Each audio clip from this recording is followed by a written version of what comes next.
Yung mga boss, ito may sample video tayo ng ADB 160. Ito yung pang 474 na nasetup na natin. Sa ADB 160 lang po yun. 474 na po yung nagagawa natin. Tapos setup na ginawa natin dyan, nilagyan natin siya ng M5 Plus na naka-RM bracket yung ginamit natin bracket. Tapos pagdating naman sa ilaw sa baba, yan, nilagyan pa natin siya ng X1 Plus. X1 Plus na 60 watts, tapos M5 Plus na 100 watts. Yan, 100 watts po yan. Tapos parang style niya, projector type na hindi siya nakakasilaw. Iihayin mo. Tapos busina naman yan, Bosch Europa. Tapos pinasabay na rin ni Boss yung T-post niya. Yan yung bearing. Kasi may katuwa na kanina. Napansin namin, kaya pinasabay niya na sa amin, pinagawa niya na.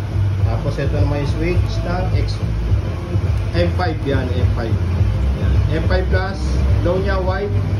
Tapos sa inya yellow. Low, may passing yan. Tapos sa high, may passing pa rin yan. Yan. Bali ang passing pala nito, lahat yan pinagana natin. Tapos ito naman yung switch ng X1 niya. Low niya white, tapos sa inya rin yellow. Yan, may passing din yan. Lahat yan may passing, kaya pagka pinasingan mo, maganda yung ano. Pero ito ginagamit lang to, syempre, yung may ano rin yung mayari nito. Bago naman namin sinesetapan to, pinapaliwanag din namin kung paano ginagamit yung mga nilalagay namin. Kasi may mga nagko-comment na silaw daw yung mga kasalubong. Hindi naman siguro ano, pang emergency lang yun. Tapos sa kusina niya, dual stock pagka umilaw. Yan. Tapos pagka namatay yung ilaw, yan naman po yung Bosch Europa na wala rapid combo light. Para walang huli sa LTO. Saka hindi ka mahirapan magparehistro. Yan po yung Bosch Europa na walang rapid combo light. Tapos sa wiring, syempre 100% yan na malinis.